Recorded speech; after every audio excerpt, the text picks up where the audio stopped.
한 달 넘게 공전했던 국회가 드디어 문을 열었습니다. 정부 여당으로서는 산적한 민생 현안들을 의욕적으로 처리를 해나가야 되는데 당대표 또 징계를 앞두고 내용이 최고조로 달한 그런 상황입니다. 여기다가 대통령 국정수행 지지율 데드크로스 상태가 계속되고 있는데요. 김정재 국민의힘 의원 모시고 이야기 나눠보겠습니다. 의원님 안녕하십니까? 네, 안녕하세요. 반갑습니다. 네, 바쁜데 아침 일찍 스튜디오 직접 와주셔서 너무 감사드립니다. 네, 감사합니다. 네, 자 바로 질문 드리겠습니다. 자 다행히 여야 합의로 후반기에 국회 문을 지금 열었습니다. 네. 지금 법사위원장 또 뭐 상임위원장 선출 관련해서 이제 합의를 좀 했던 것 같은데 네. 국민의힘 입장에서는 좀 염두에 두고 있는 상임위 같은 게 있을까요? 염두에 두고 있는 상임위는 제가 봐서는 뭐 당연히 법사위원장이겠죠. 법사위원장은 예, 아마 당연히. 지금 합의를 봤기 때문에 네네. 국민의힘이 이제 가져갈 것 같은데 네. 11대 7 아니겠습니까? 11대 7이고요. 예. 지금 법사위원장을 따로 이번에 논의하지 않고 큰 틀에서 이번에 무엇보다도 지금 힘든 민생이 우선이다. 그렇죠. 더 이상은 미룰 수 없다라는 차원에서 대승적인 그 양보를 했죠. 네. 원래는 의장 선거와 법사위원장 선거를 한꺼번에 치르자고 계속 주장을 했었는데 지금 민주당이 뭐 조건을 걸고 계속 미루니까 결국은 저희가 민생 앞에서는 여야가 없고 또 뭐 무릎을 꿇으라면 꿇어야죠. 네. 민생 앞에서는. 그래서 어저께 의장단 선거 의장만 뽑자 그러는데 저희가 부의장까지 아예 다 같이 선출을 하자. 됐고. 다만 상임위원장을 일주일 내에 빨리 모두 선출을 하자라는 주장을 했습니다. 근데 그중에 서로 말을 아끼고 법사위원장에 대해서는 얘기를 하지 않았지만 네. 다 아시다시피 법사위원장은 이미 우리 국민의힘의 몫이라고 네. 인정을 한 상태라서 앞으로 그 정말 민생을 챙기려면 진정한 원구성이 되려면 상임위원장에 더 이상 법사위원장 가지고 그 싸우지 말고 또 논란을 일으키지 말고 모든 17개 상임위를 동시에 다 구성을 해야 된다고 생각하고요. 네. 뭐 당연히 가장 중요한 것은 저희 입장에서는 법사위원장이 중요하고 그다음 나머지 중요하지 않은 위원회가 없습니다. 사실 위원회 다 중요하죠. 사실 부동산 문제 하나만 네. 하더라도요. 기재위, 예. 또 국토위, 뭐 예. 정무위 다 모두 걸려 다 걸려 있으니까요. 있습니다. 예. 그래서 어느 상임위 하나 중요하지 않은 게 없고 관례상 여당에 가는 그 위원회들이 좀 있습니다. 네. 뭐 예를 들면 기재위라든지 또 운영. 정무위, 외통, 뭐 운영, 국방, 예결 예. 등 관례적으로 여당에 가는 그 위원회는 여당으로 와야 되지 않나 그런 생각을 합니다. 알겠습니다. 자, 이 부분을 질문을 좀 드려야 될 것 같은데 대통령 국정수행 지지율 이른바 데드크로스 상태가 지속되고 있습니다. 대통령은 지지율에 크게 신경 쓰지 않는다. 국민만 보겠다 이렇게 얘기를 했는데 정부 여당에서는 이 상황을 어떻게 지금 받아들이고 있습니까? 사실 아픈 대목이죠. 네. 아픈 대목인데 그럼에도 불구하고 저희가 대통령께서 이렇게 지지율에 신경을 쓰지 않는다라는 게 뭐 민심을 무시하고 독주하겠다 그 뜻이 아니고 순간순간에 나타나는 지지율에 일희일비하지 않겠다. 않겠다. 그야말로 나라와 국민을 위해서 네. 묵묵히 뚜벅뚜벅 걸어가겠다. 그런 그 의지를 표현한 것 같고요. 다 아시겠지만 저희가 이번 대선에서 0.73으로밖에 못 이겼습니다. 네. 박빙이었습니다. 네. 그래서 보통은 뭐 식당도 개점하면 개점 효과가 굉장히 큰데요. 그 효과를 별로 못 봤습니다. 굉장히 아하. 낮게 그렇죠. 처음부터 낮게 출발을 했는데 그나마 이제 그 임기가 시작되면 국민들이 많이 기대를 하게 됩니다. 특히 지난 문재인 정권 5년 동안 굉장히 실망한 국민들이 아무래도 기대를 하겠죠. 특히 네. 뭐 부동산 문제 같은데 그렇죠. 기대를 많이 하는데 당장 효과가 나타나지 않습니다. 그래서 아마 기대에 못 미쳐서 지지율이 지금 하락하고 있고 또 뭐 고백하건대 지금 당내가 그야말로 좀 시끄럽습니다. 네. 내용이 있고 또 우리 국민들이 기본적으로 이 싸움을 싫어합니다. 싫어하죠. 갈등하고 갈등을 싸움하고 싫어합니다. 이러면 예. 누가 옳고 그름을 떠나서 그런 모습 자체를 보기 싫어하거든요. 맞습니다. 그래서 저는 그런 것들 때문에 지금 지지율이 조금 주춤하고 또는 내려가고 있는데 뭐 역대 정권에서 문재인 정권이나 박근혜 정권에서도 사실은 처음에 높았다가 계속 좀 떨어지는 그렇죠. 경우가 많았습니다.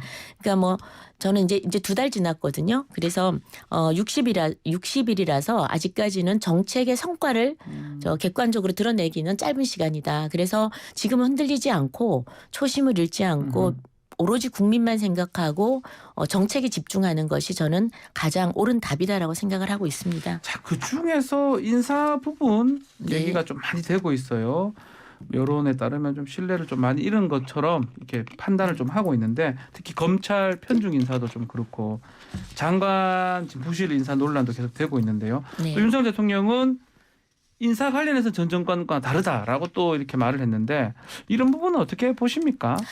아마 전 정권과 다르다라는 음. 것은 뭐 이념이라든지 지역이라든지 성별이라든지 네. 그런 것에 너무 천착하지 않고 오로지 정말 일을 잘할 수 있는 사람, 전문성 그리고 역량 여기에 초점을 맞춰서 네. 한번 인사를 해보겠다라는 그런 차원에서 전 정권이라고 다르다고 주장을 했었고요.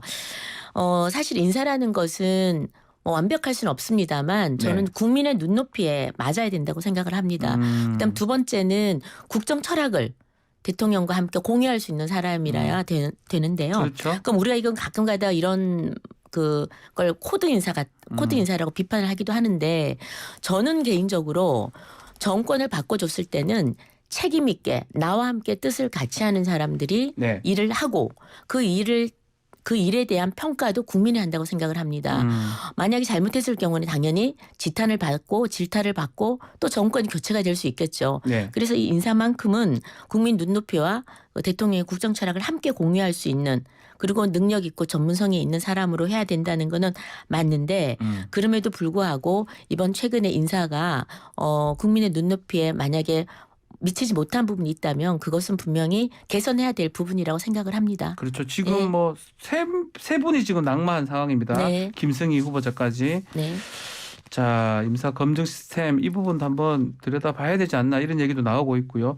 지금 박순애 지금 장관 후보자, 교육부 장관 후보자는 지금 청문회나 인사 검증 절차 없이 또 별다른 해명 절차 없이 취임이 지금 되는 상황인데 차이점이 있을까요? 특히 김승희 후보자는 지금 자진 사퇴를 했잖아요. 네네. 뭐 다시다시피 네. 김승희 후보자께서는 뭐 정치 자금, 네, 수사를 지금 의뢰를 받았습니다. 사적으로 네. 사용했다라는 혐의를 받고 있어 지금 검찰 수사를 그렇죠. 이제 받아야 되기 때문에 사실은 장관직을 수행을 할 수가 없습니다. 실제로. 그래서 자진 사퇴를 해서 그나마 저는 뭐 좀 다행이라는 생각 부담을 좀 덜 주니까요. 그러니까 정부에 부담을 덜 주니까. 네, 부담을 예. 덜 주니까 다행이고 사실 그 정호영 전 예. 그 장관 후보자도 낙마를 한 상황이어서 김승희 그 후보자가 다시 이렇게 자진 사퇴를 한 것은 사실상 부담입니다. 그럼에도 불구하고 이 박순애 후보자는 물론 예. 음주는 있지만 20년 전 일이고 본인이 뭐 사과도 하고 또 충분히 반성도 한 부분이 있기 때문에 지금 다들 아시겠지만 그 교육부가 굉장히 중요합니다. 네. 교육부 부총리도 중요합니다. 예. 지금 굉장히 그 시급하게 필요한 네. 부처고요. 그래서 지금 더 이상은 교육부를 이렇게 식물 부처로 방치할 수는 없다. 그리고 두 번째는 아직까지 상임위가 언제 또 구성이 될지 모릅니다. 그렇죠. 예, 뭐 또 다른 이야기긴 하지만 어저께 그 의장 김진표 의장께서 인사말에 인사청문회 특위를 만들겠다고 그랬거든요. 네.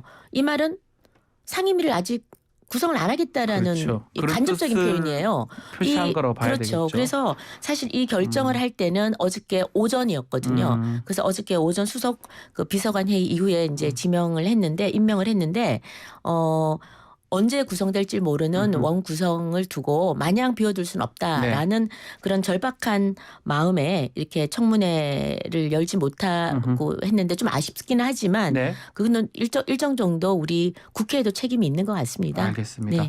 자, 당내 상황 짚어보겠습니다. 특히 이준석 대표의 징계. 자, 이번 주에 지금 예정되어 있는데 어제 배현진 최고위원이 이 대표의 신상 문제로 최고위에 불참을 했습니다. 아직 결과가 나오기 전인데 보이콧을 한 거잖아요. 지금 당내에 보이콧 여론이 좀 있는 겁니까? 어떻습니까? 그건 정확하게 모르겠습니다. 근데 이제 배현진 최고의 이 행동은 저는 그 지난주에 예. 그 김성진 아이카이스트 대표가 네. 여러 가지 성상납 그 의혹에 관련돼서 많은 이제 진술을 한 것을 그 변호사가 네. 그 전체 언론에 공개를 했습니다. 공개했습니다. 예. 그러니까 지금 배현진 최고께서는 이 부분에 대해서 이런 신상 문제에 대해서 이 대표께서 분명히 설명을 하고 해명을 하고 분명히 해주기 전까지는 본인은 최고위에 나가는 것이 굉장히 불편하다. 아하. 그리고 또 그 이전에 뭐 여러 가지 이 대표와의 조그만한 마찰 같은 것들이 마찰 있었는데 있었죠. 네. 이런 문제들이 해결되지 않고서는 불편한 모습으로 또다시 국민들한테 보여주는 것은 적절하지 않다. 그래서 좀 부담을 많이 가진 것 같습니다. 예. 예. 그래서 보이콧을 하는 것 같은데 뭐 결과론적으로 지금 목요일 날 7일 날 열립니다. 네. 결과를 어떻게 보고 계시는지 또 가장 궁금한 거는 어쨌든 간에 지금 이 대표의 행동이라든지 그 처신 어떻게 보고 계시는지 궁금합니다.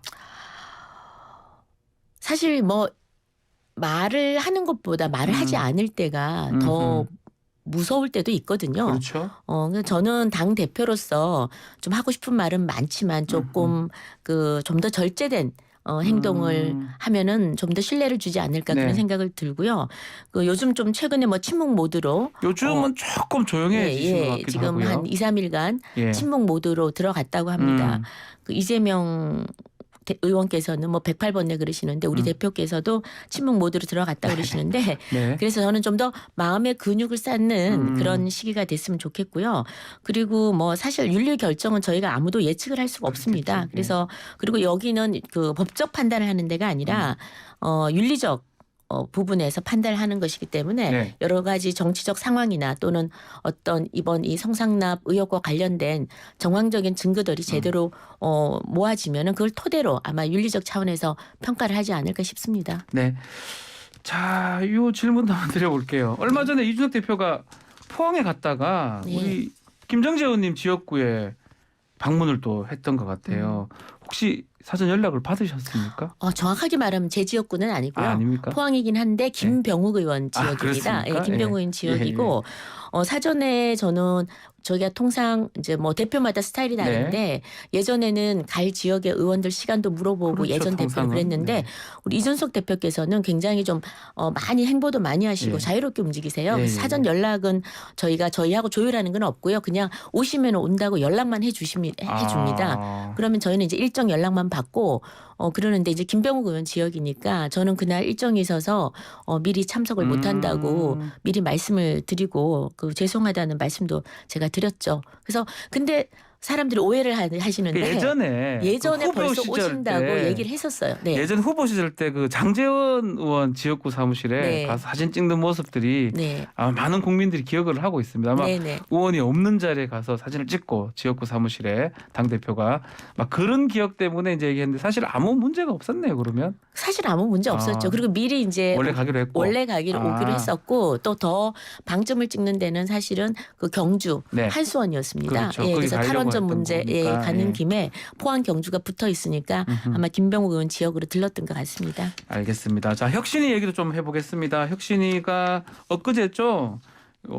워크숍 열어서 지금 난상 토론도 벌였다고 하는데 의원님은 이거 이준석 혁신이다 이렇게 말씀을 했던 걸로 제가 알고 있는데 지금도 그런 생각이신지? 아니요, 그런 건 아닙니다. 네. 그게 아니고 이준석 대표 체제 때 출범한 혁신이다. 네. 이제 그게 좀 줄여져서 그렇게 뭐 오해를 살만하게 전달된 것 같은데요. 뭐 이건 당연히 이제 최고위가 의결한 지금 공식 기구입니다. 네. 그리고 이 저는 혁신은 뭐 24시간 또 365일 늘 항상 정당에서는 끊임없이 진행돼야 될 작업이라고 보고요. 네. 지금 이준석 대표 체제 하에서 만들어지긴 했지만 최재형 의원께서 위원장을 맡고 계십니다. 그래서 저는 최재형 위원장님께서 여러 그 의제를 지금 선정하고 있기 때문에 공천 문제에만 집착을 하면은 뭐 성공할 수 없겠지만 여러 가지 지금 많은 의제를 가지고 지금 선정하고 있고 또 분과별로 토의도 하고 있다고 들었습니다. 예, 예. 그래서 아마 저는 최재형 위원장님께서 공평무사하게 잘 운영해 주시리라고 생각을 합니다. 네, 알겠습니다. 자, 우리 의원님께서 김정재 의원님 국토위 간사이기도 하시니까요. 네. 부동산 정책 분야도 질문을 좀 드려보겠습니다. 부동산 시장도 침체 국면으로 전개될 것 같고요. 또 지금 특히 이른바 영끌에서 대출을 받았던 가구들이 지금 고금리 때문에 상당히 좀 어려운 상황으로 보입니다. 정부에서는 뭐 엊그제 조정 대상 지역 해제도 했고 종부세 완화 이런 정책을 내놓았는데 아마 더 좀 선제적이고 적극적인 부동산 정책이 있을까요? 어떻게 보고 계십니까? 사실 지난 그 정부에서 네. 가장 국민들을 힘들게 했던 게 부동산 정책이잖아요. 정책이었죠. 예. 부자 때려잡겠다고 여러 가지 정책을 규제 정책을 내고 했지만 결국은 고통에 빠진 건 서민들이었어요. 그렇죠. 예. 그러니까 지금 서민들이 가장 바라는 건 뭐냐면 집값이 안정되고 그다음에 집을 살 수 있게끔 하고 네. 이사를 편히 갈 수 있게끔 하는 거거든요. 그래서 지금은 무엇보다도 그 공급 확대 정책이 가장 필요로 하고 네. 그리고 또 규제 완화를 해야 되겠죠. 그런데 규제를 완화하고 공급을 확대해도 지금 제일 문제가 뭐냐면 주택담보대출이나 전세자금 대출이 쉽지 않다는 거죠. 그렇죠. 또 대출이 된다 해도 지금 너무 고금리라는 거죠. 그래서 서민들이 굉장히 고통스러워하기 때문에 저는 그 주택담보대출이나 전세자금 대출에 대해서 지금 금리 인상을 좀 과감하게 유예하는 것이 필요하다. 네. 그리고 그 시중은행들도 이런 정부의 부동산 정책에 그 선제적으로 동참을 할 수 있도록 그런 네. 유인책을 좀 마련해 줄 필요가 있다라는 생각이 들고요. 지금 아무튼 뭐 대출 지금 규제를 그 아무리 낮춘다 하더라도 수요자들은 지금 계속 관망을 하고 있는데 네. 지금 수요자들이 직접 움직일 수 있으려고 그러면 조금 전에 그렇게 말씀드린 실질적으로 자금 대출 네, 이런 그렇죠. 것들이 적극적으로 좀 시행돼야 된다고 생각을 합니다.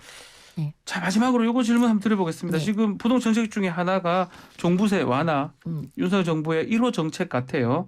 기준 과세 액을 14억 정도로 높였는데 이게 네. 혜택을 보는 사람이 적다라는 지적도 있습니다. 어떻게 보십니까?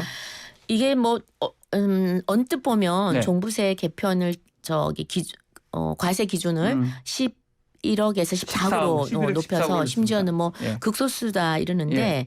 이번에 이 종부세 개편을 통해 가지고 종부세 과세 대상이 한 배로 줄었습니다. 네. 21만 4천에서 12만 1천으로 네. 그러니까 한 50% 줄어들었죠. 네. 많이 줄어들었고 이게 뭐 어떤 일각에서는 이걸 부자 감세라 이렇게 볼 수도 있는데 사실은 1가구 1주택인데 이렇게 네. 종부세를 많이 내시는 분에 대한 분들이 불만이 많았거든요. 그렇죠. 이분들이 좀 혜택을 받을 것 같고 또는 일시적으로 2주택을 소유했다든지 네. 아니면 상속을 받았다든지 상속 받은 또는 사람들. 지방에 부모님이 돌아가신 그러니까 아주 저가의 주택 그렇죠. 예. 이런 분들도 1가구 1세대 2주택 3주택으로 돼서 굉장히 불만이 많았었는데요. 네. 이번에 이제 이런 그 개편을 통해서 주택수에서 이런 주택들은 제외되는 걸로 그래서 지금 이런 부분도 있다는 거 말씀드리고 예. 결국 무주택 서민들한테는 조금 전에 말씀드린 대로 공급을 확대하고 또 대출금리 부담을 완화시키는 것 이게 답일 것 같습니다. 알겠습니다. 자, 시간이 다 됐습니다. 오늘 네. 말씀은 여기까지 듣겠습니다. 감사합니다. 네, 감사합니다. 지금까지 김정재 국민의힘 의원과 함께했습니다.